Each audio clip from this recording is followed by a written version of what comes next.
Want to speak real English from your first lesson? Sign up for your free lifetime account at EnglishClass101.com.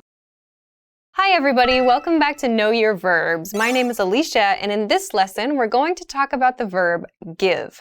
Let's get started. Let's begin with the basic definition of the verb give. The basic definition of give is to provide someone with something, or to offer someone something. Some examples. My boss gave me a raise.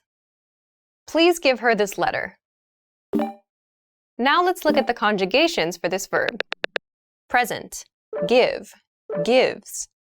Past, gave. Past participle, given. Progressive, giving. Now let's talk about some additional meanings for this verb. The first additional meaning is to cause something or create something. Let's look at some examples. Scary movies give him nightmares. You just gave me a great idea. So this use of give doesn't refer to providing someone with something. It refers to causing something or producing, creating something. In the first example sentence, we see scary movies give him nightmares. Another way to say this is scary movies cause him to have nightmares, or rather, watching scary movies causes him to have nightmares. So there's this thing, in this case scary movies, which causes this other thing or produces this other thing. So we use give to explain that relationship. The second example sentence is the same. You just gave me a great idea doesn't mean someone provided someone else with a great idea, but rather this use of give means you just caused me to have a great idea. It's kind of like you helped me to make this great idea. So we use this when someone maybe makes an interesting comment or has an interesting suggestion, and that creates a new idea. That creates a new thought. So you can say, you just gave me a great idea to express that. The next additional meaning is to do an action. Let's look at some examples. Can you give me a call when you finish work? That girl is giving us a weird look. All right, so I said that the definition for this one is to do an action. It sounds quite open, but actually there are some common sort of set phrases that we use give with. So some examples of this are in these example sentences, like give me a call. Can you please give me a call when you finish work? Or that girl is giving us a weird look. So it doesn't mean, again, that someone is providing something to another person. It just means that that action or that situation is happening or has happened. So please give me a call means please call me, in other words. Or that girl is giving us a weird look means that girl is looking at us in a weird way. So to give something means that that thing, that noun phrase in many cases, is happening. So to give a something, to give someone a something might be a pattern that you encounter, which can refer to just doing an action. So some other examples might be like to give someone a push, to give someone a hand is another example, which means like to help someone. To give someone a hand means like to assist someone. So give me a boost is another example, like means help me move in an upward motion. So if you see this give me a something or give something a something, it might be this kind of perform an action sort of meaning.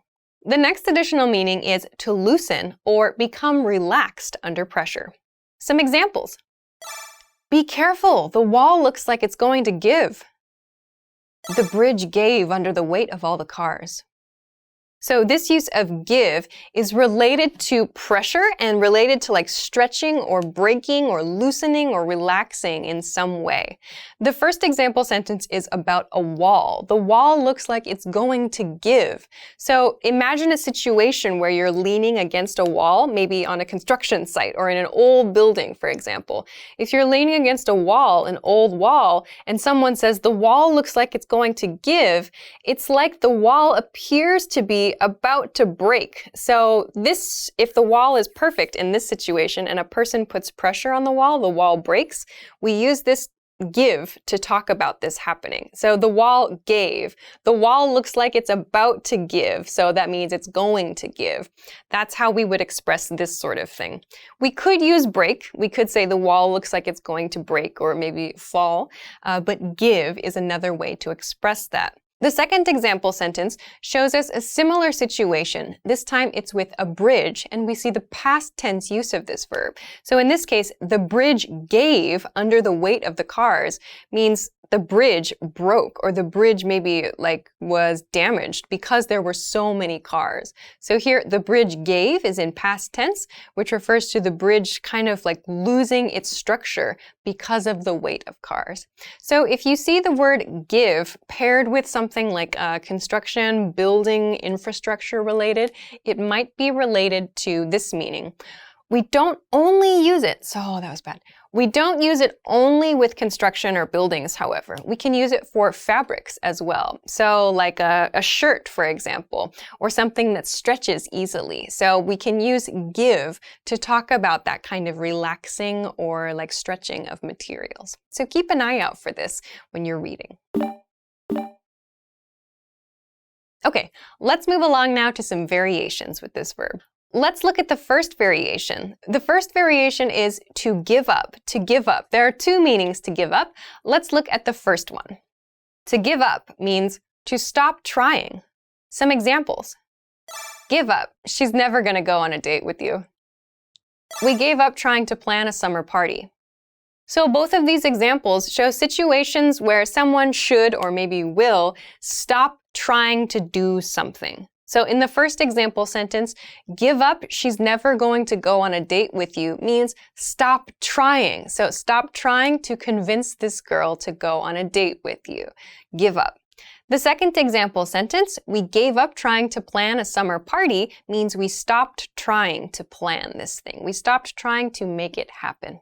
Okay, now let's look at the second meaning of give up. The second meaning of give up is to stop using something, to stop using something. Some examples.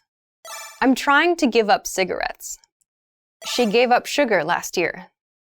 So to give up here means to stop using something. We use this for bad habits often, or maybe unhealthy things. The first example sentence, I'm trying to give up cigarettes, means I'm trying to stop smoking cigarettes. The second example sentence, she gave up sugar last year, means she stopped using sugar or she stopped eating sugar last year. So when you see give up before something unhealthy or maybe a bad habit, it probably means that that person is trying to stop using that thing. If you see it used as a command, as in the first definition, it probably means that that person should stop trying to do something. So these are the two meanings of give up: to stop trying to do something and to stop using something. The next variation is to give up on somebody or something. This means to stop making an effort, to expect that something will not have a good result. Some examples. I'm giving up on my business idea. Don't give up on your studies. So to give up on something means to stop making an effort for something, and it's because you expect the result is not going to be a good result. So please be careful. To give up on something is different from to give up something. So we talked about to give up in the first variation. This to give up on something means that you have kind of a negative expectation and you're going to stop trying to do something. In the first example sentence, I'm giving up on my business idea. It means I'm going to stop working on this idea because I don't think it's going to end well. I don't think it's going to be a positive thing. It's not going to be good. I don't expect a good result. I'm going to give up on my business idea. The second example sentence was, don't give up on your studies. Don't give up on your studies means don't stop trying to study. So in other words, keep trying to make an effort for something because it will be good in the future. Don't give up on your studies is how we can communicate that. So we can use don't before this expression to kind of give words of encouragement to something. Don't give up on this thing means continue working on this thing. So perhaps that's something many of you can think about. Don't give up on your studies. In other words, please continue your studies. The next variation is to give in. This means to finally agree to something after a long time. Some examples. He gave in and bought his kids a dog. I'll keep asking him out until he gives in. So to give in to something means to finally agree to do something, usually after a long period of being requested or a long period of being asked for something. The first example sentence is about a dog, a father buying a dog for his kids. He gave in and bought his kids a dog shows us that the father in this situation has been asked repeatedly, probably for a long time, for a dog. We know this because we see gave in, past tense. He gave in and bought his kids a dog. So when we use give in or gave in, as in past tense here, it shows us that there has been a history of requests prior to the action. So if you want to show that someone finally did something, you can use give in to express that. The second example sentence is a present tense statement though. I'll keep asking him out until he gives in. That means I'm going to continue asking this person out on a date until he finally agrees to go on a date with me, until he finally gives in. So we're looking for that agreement there. So when you want to really emphasize a lot of requests and that you finally convince someone to do something, you can use give in to express that. All right, so I hope that you found a new way of using give with this lesson. Of course, there are lots of other ways to use give, so please check out a dictionary for some more information. If you have questions or comments or want to practice making an example sentence with this verb, please feel free to do so in the comment section of this video. Also, if you liked the video, please don't forget to give it a thumbs up, subscribe to our channel if you have not already, and check us out at EnglishClass101.com for some other things that can help you with your English studies. Thanks very much for watching this episode of Know Your Verbs, and we'll see you again soon. Bye-bye. We see this in the same, the second example,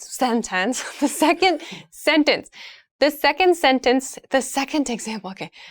Want to speed up your language learning? Take your very first lesson with us. You'll start speaking in minutes and master real conversations. Sign up for your free lifetime account. Just click the link in the description.